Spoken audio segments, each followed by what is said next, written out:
자, 오늘 본문에는 지난 두 번의 질문, 그러니까 예수님의 권위에 대한 질문, 그리고 로마 황제에게 세금을 내야 되나 말아야 되나 하는 그 두 질문과는 조금 다른 교리적인 질문이 나옵니다.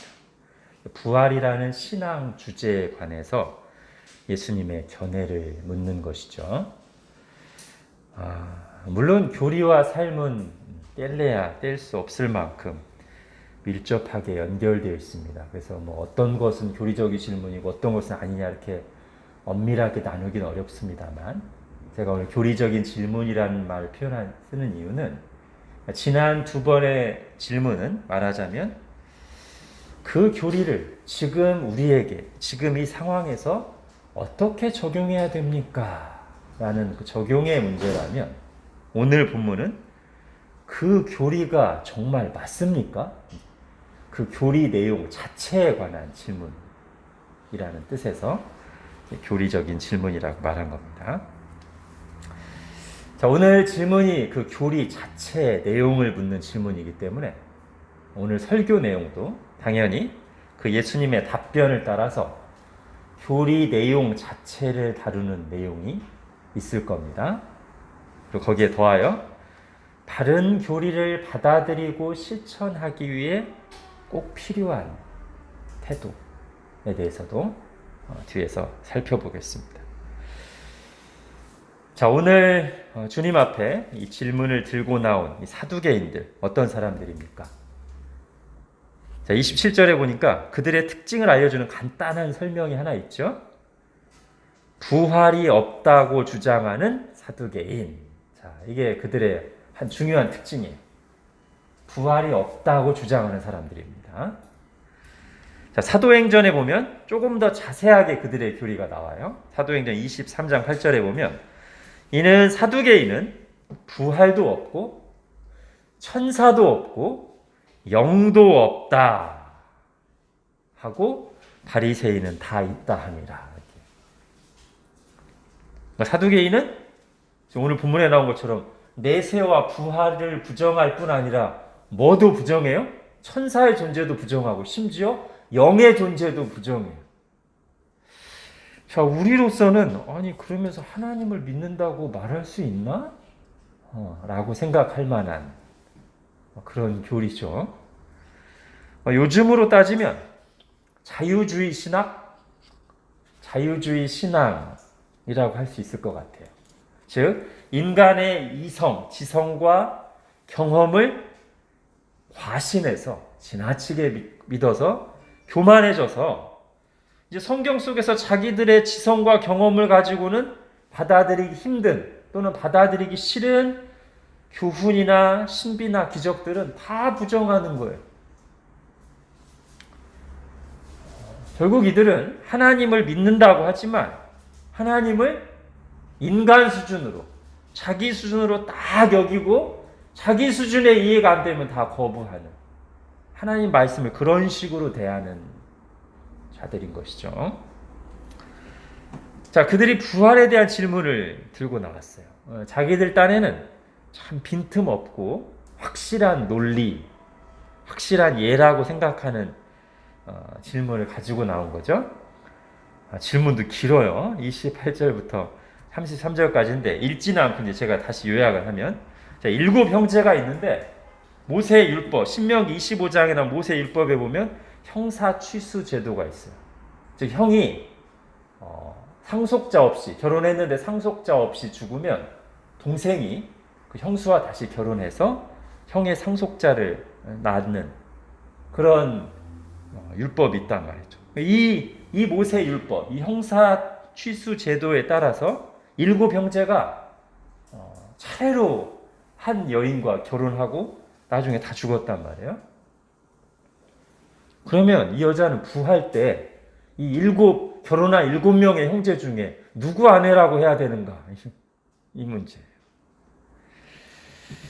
지금 이 사두개인들은, 자, 내세와 부활이라는 것이 있을 경우에는 이렇게 예로 든 것 같은 심각한 윤리적인 문제가 생길 수 있다는 걸 제기하는 거예요. 더군다나 이들이 이 문제를 제기할 때 모세의 율법을 가지고 나왔다고 했죠.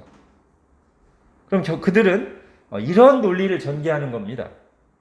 하나님께서 모세에게 주신 율법, 신명기 25장에 나오는 그 형사 취수, 그 모세 율법대로 했을 때 만약에 부활이라는 것이 존재한다면 심각한 윤리적인 문제가 발생하는데 이걸 우리가 어떻게 풀어야 되는가? 하나님께서 모세에게 주신 율법이 잘못됐다고 해야 되는가? 아니면 부활이 없다고 해야 되는가? 근데 우리가 상식적으로 생각할 때 하나님께서 비윤리적인 결과를 초래하는 명령을 주실 리는 없으니 부활이 없다고 해야 맞지 않는가? 이 논리입니다. 그럴듯하죠? 이 사람들 자기들 딴에는 너무 확실한 논리야 이게. 예수님도 꼼짝 못하겠지 하고 이렇게 들고 나갔어. 자, 질문의 형태를 띠고 있지만 이제 사실상 이제 결론을 내려놓고 비아냥거리듯 말하는 거예요. 이래도 부활이 있다고 주장하실래요? 이런 거죠, 그죠? 마치 오래된 뼈 조각 몇 개를 딱 가지고 와서는 마치 그것이 원숭이가 사람으로 진화되었다는 진화의 확실한 물증이라는 듯이 확신에 차서 이래도 진화를 부정하고 하나님이 인간을 창조했다고 주장할 겁니까? 라고 말하는 것처럼, 또는 언뜻 보기에는 모순처럼 보이는 성경 본문을 두 개를 딱 펼쳐 보이면서 그게 마치 성경이 오류투성이고 하나님 말씀이 아니라는 결정적인 증거인 양 기세등등하여 이래도 성경이 영감된 하나님의 말씀이라고 믿겠습니까? 말하는 것처럼 지금 이 사두개인들이 자기들이 고안해낸 이 질문을 가지고 와서 부활이 있다고 할 수 있겠어요? 이렇게 예수님에게 비아냥거리듯 말하는 것이죠. 예수님이 뭐라고 대답하십니까? 자, 먼저요, 오늘 본문에는 안 나옵니다만 같은 사건을 다루고 있는 마태복음과 마가복음에 보면 예수님께서 이런 말씀으로 대답을 시작하십니다. 제가 읽어드릴게요. 마태복음 22장에 예수께서 대답하여 이르시되 너희가 성경도 하나님의 능력도 알지 못하는 고로 오해하였도다. 즉 예수님은 그들의 질문에 답변하시기에 앞서서 그들의 근본 문제를 먼저 깨우치십니다. 너희가 성경도 하나님의 능력도 모르고 있다. 또 다르게는 너희가 성경도 하나님의 능력도 부정하고 있다. 그렇기 때문에 잘못된 생각과 결론에 빠져서 벗어나지를 못하고 있는 것이다.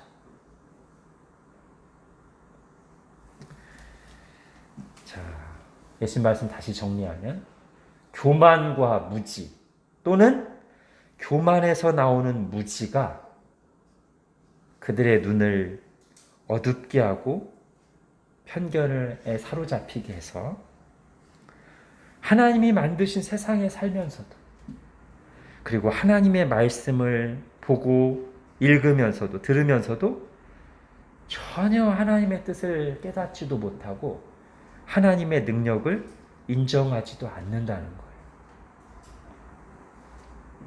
거기에서부터 모든 신앙의 문제, 하나님에 대한 오해, 성경에 대한 왜곡된 관점들이 나오는 거란 말이죠.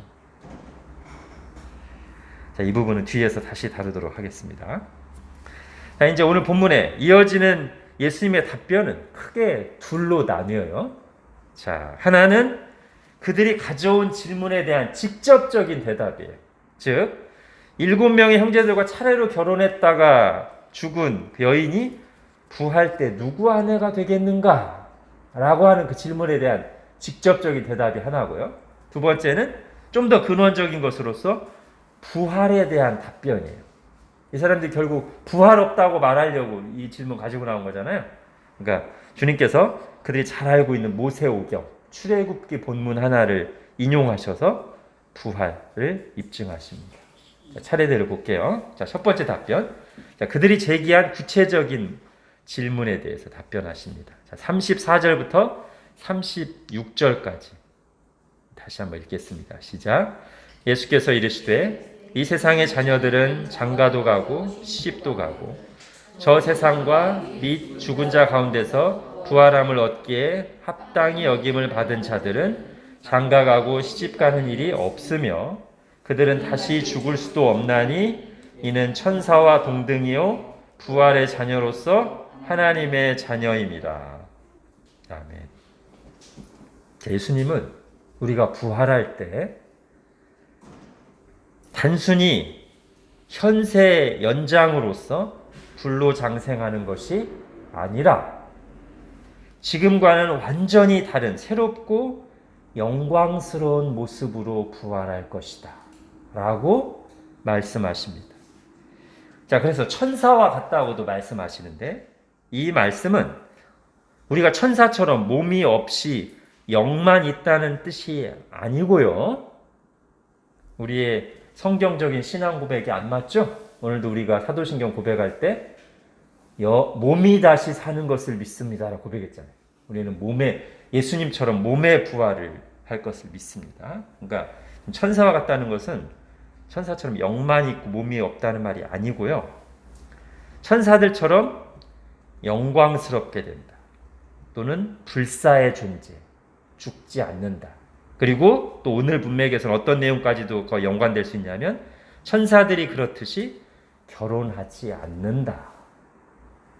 자, 이런 점들에서 천사들과 같이 될 거예요. 우리가 부활할 때는 죽지도 않고 아주 영광스럽게 되고 결혼하지 않는다는 뜻에서.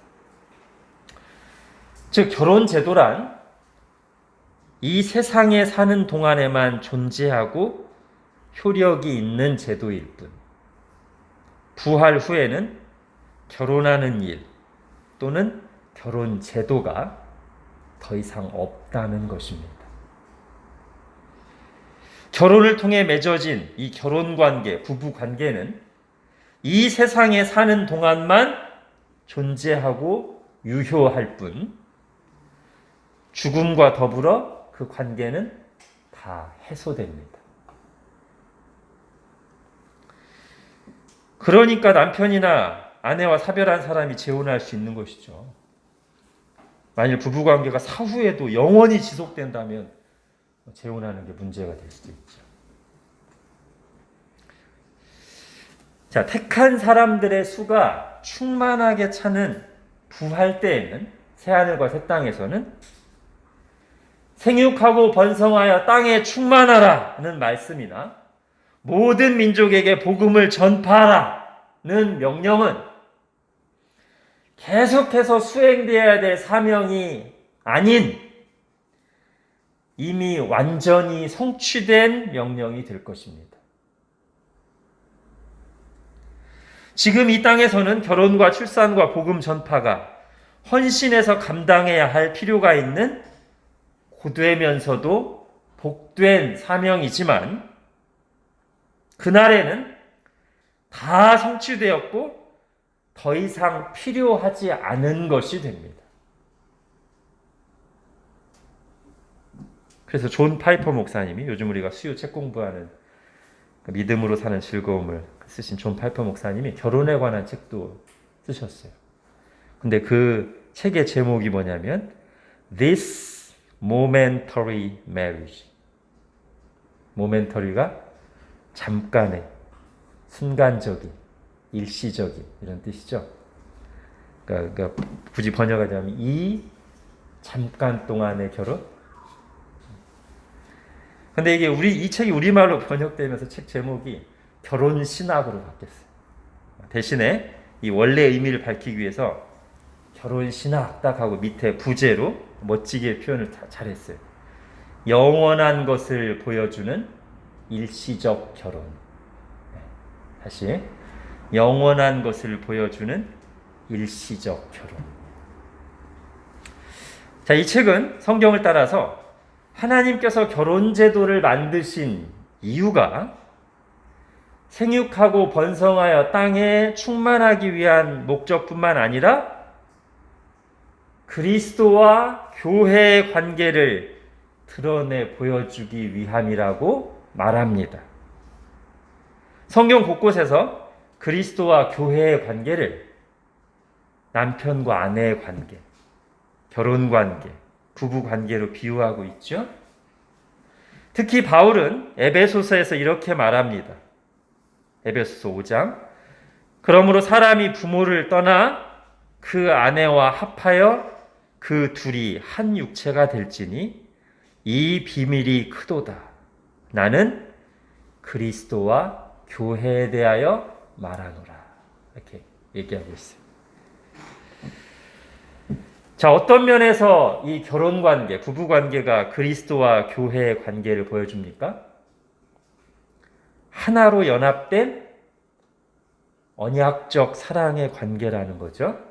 그래서 누구도 그 사이에 끼어들어서는 안 되는 배타적이고 독점적인 사랑의 관계. 그렇죠? 남편과 아내 사이에 다른 여자, 다른 남자가 끼어들면 안 되잖아요. 마찬가지로 예수 그리스도와 교회 사이에 다른 교회가 섬기는 다른 어떤 게 끼어들면 안 돼. 영적 불륜이고 우상 숭배. 또 이 관계는 자신을 내어준 헌신과 순종으로 이루어지는 사랑이 요구되는 관계.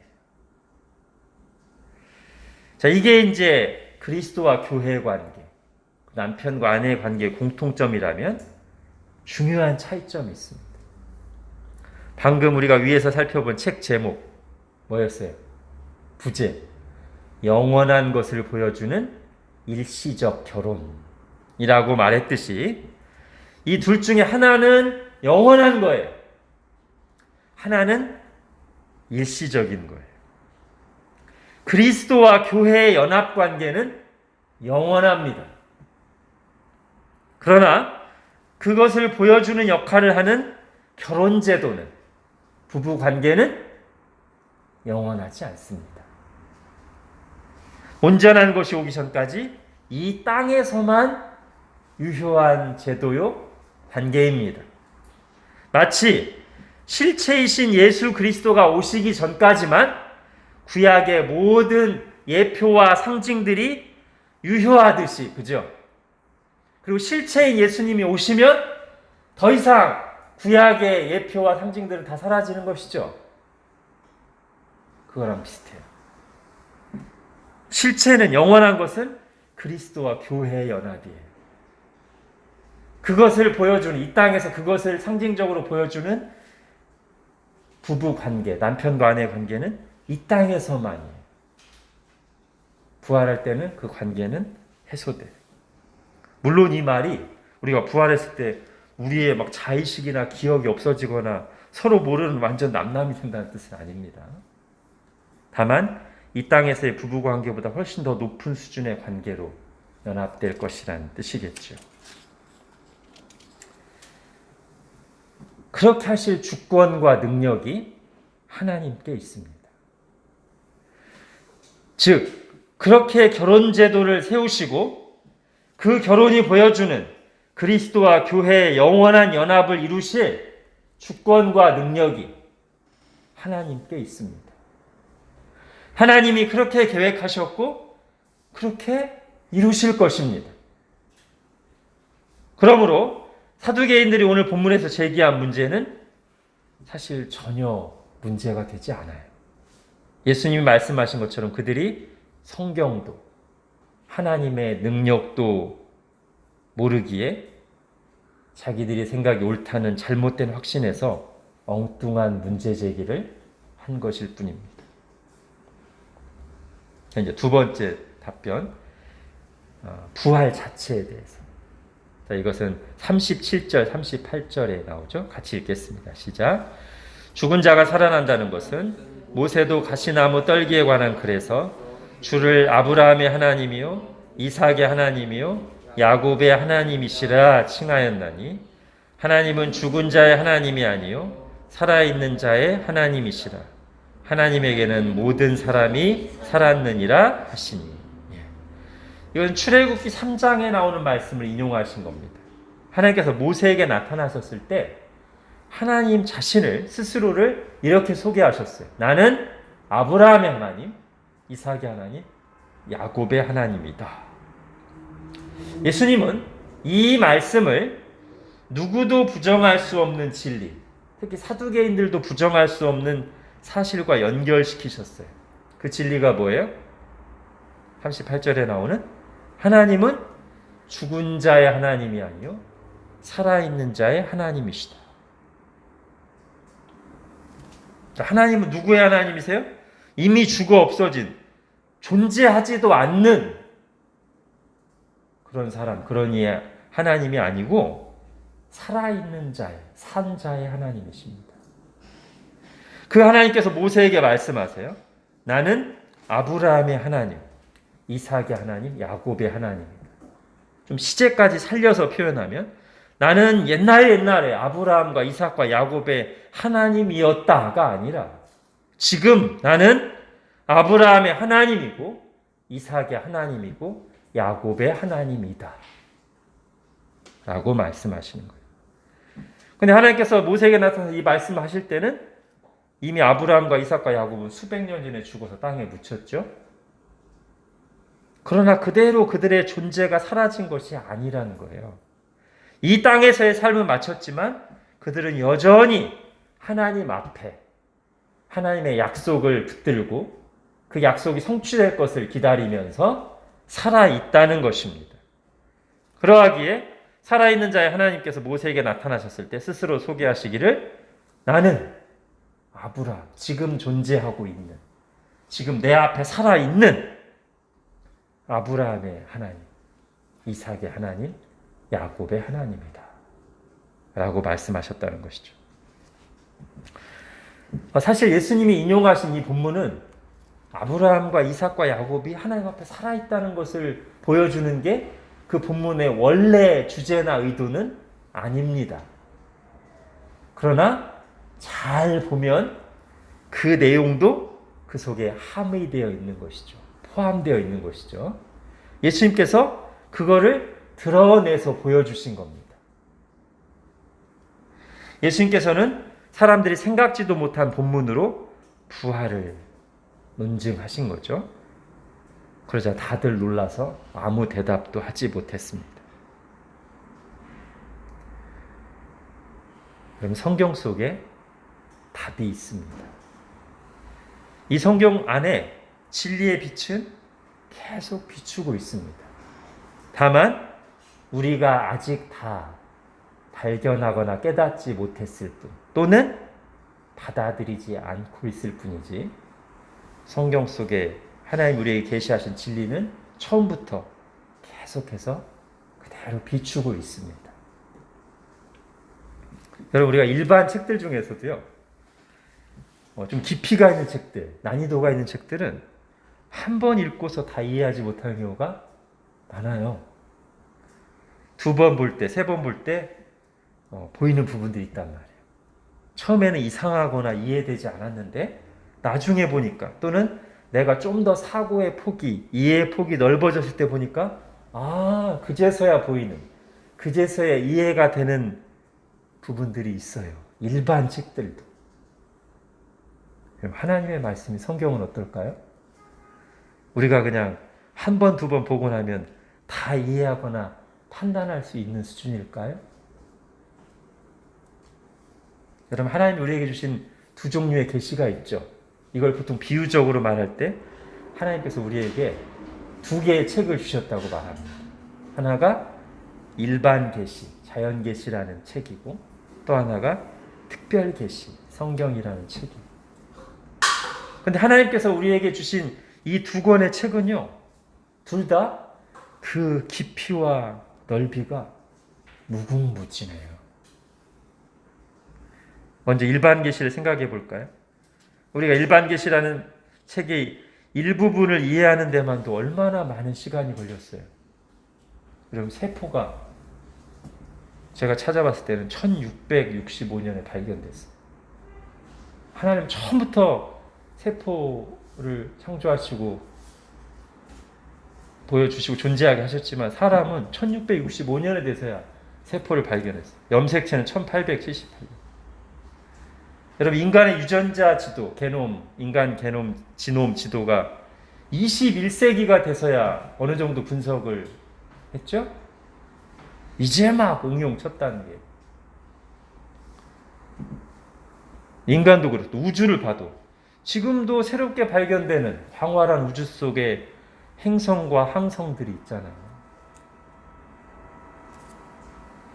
여러분, 하나님이 그분의 능력으로 만드시고 우리 앞에 이미 펼쳐놓으신 이 무한한 계시의 바다 앞에서 한낱 점에도 미치지 못할 만큼 작고 한계를 가진 인간이 얼마나 겸손해야 되겠습니까? 하나님께서 오래전에 창조하셨고 계시하셨고 계속 그 빛이 비추고 있었지만, 존재하고 있었지만, 인간은 최근에 와서야 그것을 발견하는 것들이 적지 않고 아직도 발견하지 못한 것들이 무수히 많으니까요. 그런데도 지금 과학으로 몇 가지 좀 알게 되었다고 해서 마치 그냥 모든 것을 다 아는 것처럼, 심지어 그걸 창조하신 창조주에 대해서도 다 아는 것처럼 말하는 것이 얼마나 큰 착각이고 교만입니까? 그러나 사람은 그런 실수를 반복합니다. 자, 동일하신 하나님께서 내려주신 또 한 권의 책, 특별 계시에 대해서도 같은 태도가 필요해요. 글과 책의 형태로 우리 앞에 펼쳐져 있다고 해서 이게 사람들의 생각을 기록한 일반 책들과 똑같은 수준으로 생각하고 대해서는 안 된다는 거예요. 한두 번 읽고 나서 머리 똑똑한 사람이 약간의 지식을 몇 번 읽고 다 알게 된 것, 통달한 것처럼, 하나님 뜻 다 아는 것처럼, 그리고 이제는 자기가 거기서 더 나아가서 이 성경을 판단할 권위와 능력이 있는 것처럼 착각해서는 안 된다는 거예요.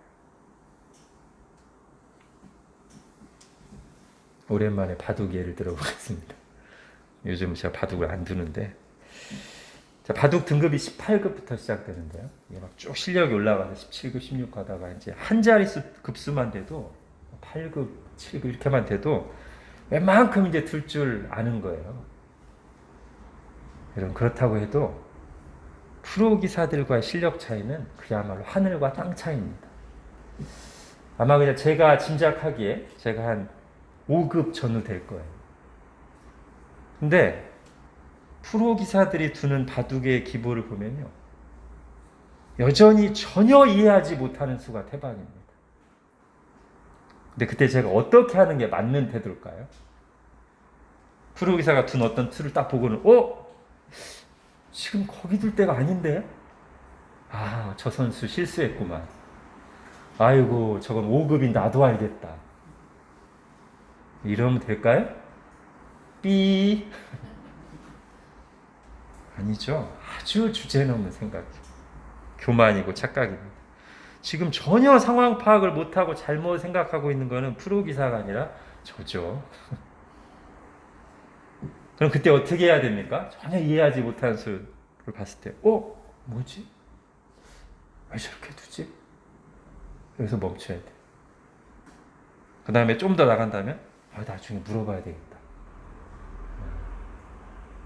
이런 식으로 해야 되는 거예요. 저는 몇 번 말씀드렸습니다만 지금도 제가 솔직하게 말할 수 있습니다. 제가 지금도 성경을 읽으면서 새롭게 발견하고 깨닫는 것들이 있어요.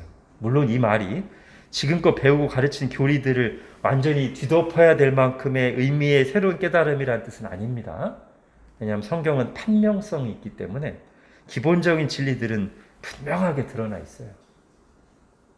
다만 제가 지금도 계속 깨닫고 발견하는 것은 똑같은 본문을 봐도 예전에는 미처 발견하지 못했던, 생각하지 못했던 부분들을 지금 발견하고 적용하게 되기도 하고, 서로 연결시키지 못한 채 따로 이해하고 있던 이 본문과 저 구절들이 지금 보니까 퍼즐처럼 연결될 때가 있어요.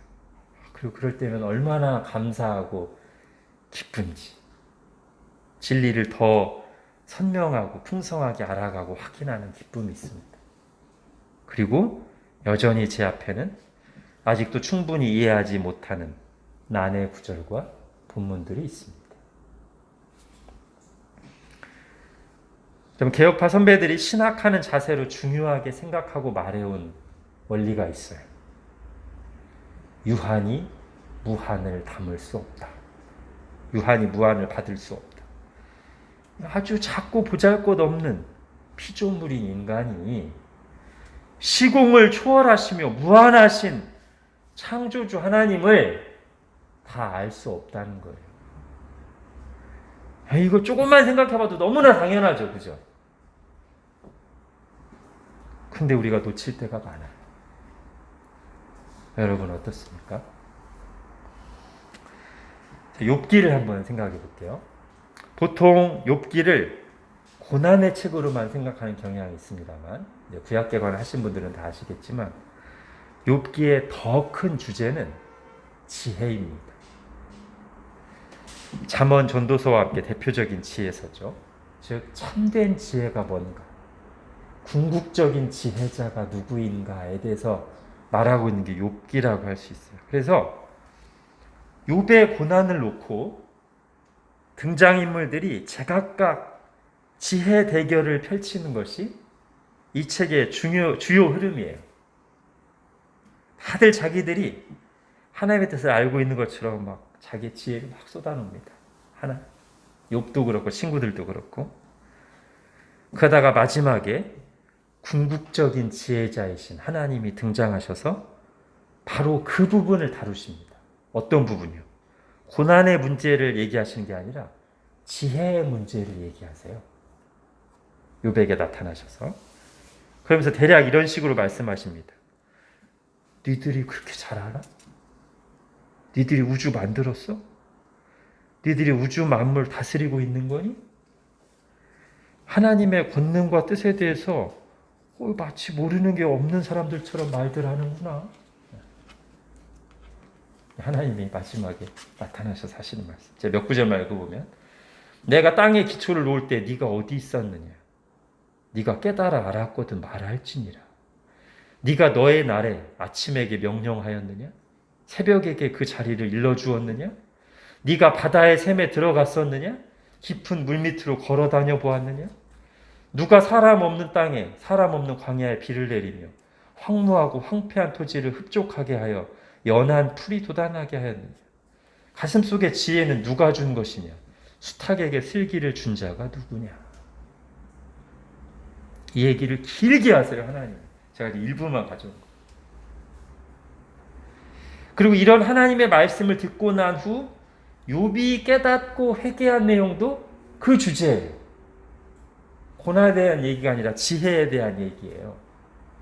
그래서 마지막에 그 유명한 욥기 42장에 욥이 그렇게 말하죠. 욥이 여호와께 대답하여 이르되 주께서는 못하실 일이 없사오며 무슨 계획이든지 못 이루실 것이 없는 줄 아오니 무지한 말로 이치를 가리는 자가 누구니까. 나는 깨닫지도 못할 일을 말하였고 스스로 알 수도 없고 헤아리기도 어려운 일을 말하였나이다. 내가 말하겠사오니 주는 들으시고 내가 주께 묻겠사오니 주여 내게 알게 하옵소서. 내가 주께 대하여 귀로 듣기만 하였사오나 이제는 눈으로 주를 배옵나이다. 그러므로 내가 스스로 거두어드리고 티끌과 제 가운데서 회개하나이다. 이게 욥의 고백이잖아요. 한마디로 제가 뭘 알지도 못하면서 말했네요. 여러분, 오늘 본문의 사두개인들에게 필요한 깨달음과 자세가 바로 이거예요. 욥이 고백한 내용. 주께서는 못하실 일이 없사오며 무슨 계획이든지 못 이루실 것이 없는 줄 아오니 무지한 말로 이치를 가리는 자가 누구니까. 나는 깨닫지도 못할 일을 말하였고 스스로 알 수도 없고 헤아리기도 어려운 일을 말하였나이다. 내가 주께 묻겠사오니 주여 내게 알게 하옵소서. 이게 필요한 자세예요. 하나님의 주권과 능력과 지혜를 인정하는 태도.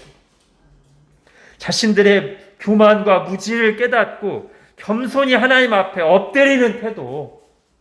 하나님의 말씀 앞에 겸손하여 자기 이성으로 모든 것을 알 수 있다는 생각을 내려놓고 성령님의 깨닫게 하시는 은혜를 겸손히 구하는 태도. 이게 필요하다고요. 여러분, 사두개인들이 오늘날 자유주의자와 비슷하다고 했죠. 그에 비해 바리새인들은 그 신학이나 교리에 있어서 정통주의라고 할 만합니다. 사실 교리에 있어서는 우리와 거의 대부분 비슷해요. 예수님도 바리새인에 대해 이렇게 말씀하신 적이 있습니다. 마태복음 23장에 서기관들과 바리새인들이 모세의 자리에 앉았으니 그러므로 무엇이든지 그들이 말하는 바는 행하고, 즉 그들의 교리는 맞다. 그들이 하는 행위는 본받지 말라. 그들이 삶이 잘못된 거지 그들이 말하는 건 맞다. 이렇게 말씀하셨어요. 근데 여러분, 자유주의 신학을 가진 사두개인들 뿐만 아니라 정통주의 교리를 가진 바리새인들도 예수님과 심하게 충돌했죠. 왜 그렇습니까? 이 사람들이 사실 겉으로 보면 굉장히 다른 교리와 신학, 어떤 모습을 가지고 있지만은 궁극적으로는 같은 문제를 가지고 있기 때문에, 그 문제가 뭐예요? 교만이에요. 교만. 사두개인들은 자신들의 이성과 경험을 앞세우는 교만으로 하나님의 말씀을 부정하고 받아들이지 않았다면, 바리새인들은 자신들의 행위를 앞세우는, 의를 앞세우는 교만으로 하나님의 은혜를 부정했단 말이에요. 그러니 바리새인의 교리와 율법주의의 신물을 느꼈다고 해서 사두개인들의 자유주의나 신비주의를 향하는 것은 똑같은 실수를 범하는 거예요. 결국 교만이라는 진짜 문제는 그대로 두고 겉으로 드러나는 옷만 바꿔 있는 셈이기 때문이죠. 근데 오늘날 한국교회 안에 이런 현상이 있어요. 정통 교리를 가진 교단들이나 교회들의 죄와 넘어짐과 위선적인 모습이 드러나자 그걸 비판하면서 교회 개혁을 부르짖는 사람들 속에 자유주의 신학자들이 목소리를 높이고 있는 것을 제가 봅니다. 근데 사람들이 볼 땐 그게 그럴듯해 보여요. 예를 들면 행위와 실천을 강조하면서 이신칭의 오직 믿음으로 의롭다함을 받는다는 것을 은근히 부정하고요. 또 과학적인 이론을 앞세워서 진화론을 주장하고요. 이 시대의 정신에 맞춰서 인권을 주장하면서 동성애를 옹호하고 이런 식으로. 그렇게 사람들이 좋아할 만한 그럴듯한 주장들을 펼치면서 잘 보면 죄에 대해서, 구원에 대해서, 예수 그리스도에 대해서 애매하게 말하거나 성경과 어긋나는 주장들을 늘어놓는단 말이에요. 그러니까 교회개혁 내세우다가 기독교 본질을 무너뜨릴 판이에요. 우리가 정말로 개혁을 하고자 하면, 정말 바른 신앙을 추구하려고 하면 그렇게 가면 안 됩니다. 바리새파가 싫다고 사두개파로 가면 안 된단 말이에요. 율법주의가 싫다고 자유주의를 옹호해서는 안 된단 말입니다. 인간이 죄인이고 특히 내가 죄인이라는 사실은 진지하게 다루지 않으면서 교만한 태도는 그대로 둔 채 유행하는 옷과 주장만 갈아입어서는 안 된단 말이에요. 예수님께로 가야 돼요. 하나님 말씀으로, 성경으로, 복음으로, 십자가 복음으로 돌아가야 돼요. 그 말씀, 그 복음 속에 진정한 하나님의 지혜와 능력이 찬란히 빛나고 있기 때문입니다. 고린도전서 1장입니다. 오직 부르심을 받은 자들에게는 유대인이나 헬라인이나 그리스도는 하나님의 능력이요 하나님의 지혜니라.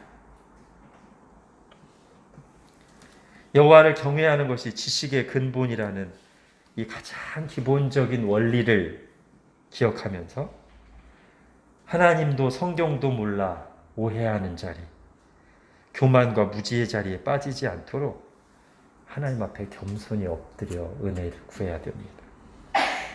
내가 중심이 되고 위에 서서 하나님과 그분의 말씀을 판단하려는 교만한 태도를 버리고 우리가 고백하는 그 오직 성경이 뭐예요? 맨 위에 최고의 권위 자리에 성경만 있다는 뜻이잖아요. 이걸 나에게 적용해서 하나님, 제가 성경 밑에 있습니다.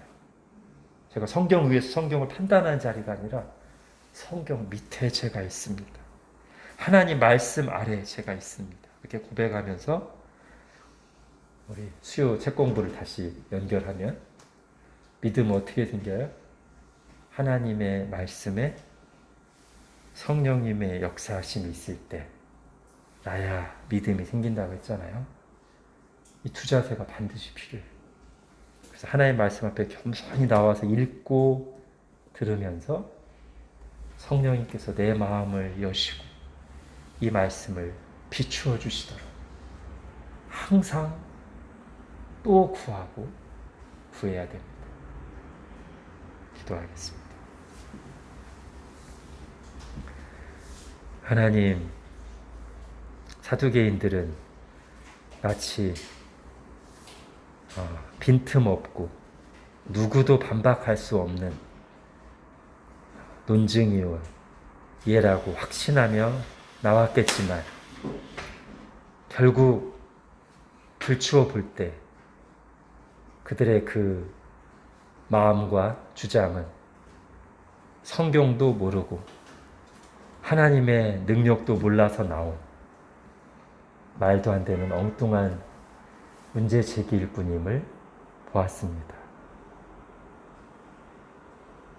우리가 그런 사두개인들을 판단하지만 우리도 하나님의 계시의 말씀 앞에서 또는 하나님을 생각할 때 얼마나 작게 보거나 우리 수준으로 생각하거나 또는 나에게 마치 하나님과 하나님의 말씀을 다 알고 판단할 만한 능력이 있는 것처럼 착각할 때가 많은지요. 하나님 우리에게 은혜를 주시되 겸손을 주시고 또 겸손을 주시고 또 겸손을 주옵소서. 하나님과 하나님 말씀 앞에 겸손히 나와서 듣고 읽고 성령님의 깨닫게 하심을 항상 구하고 또 구하는 저희들 되게 하여 주옵소서. 예수님의 이름으로 기도합니다. 아멘.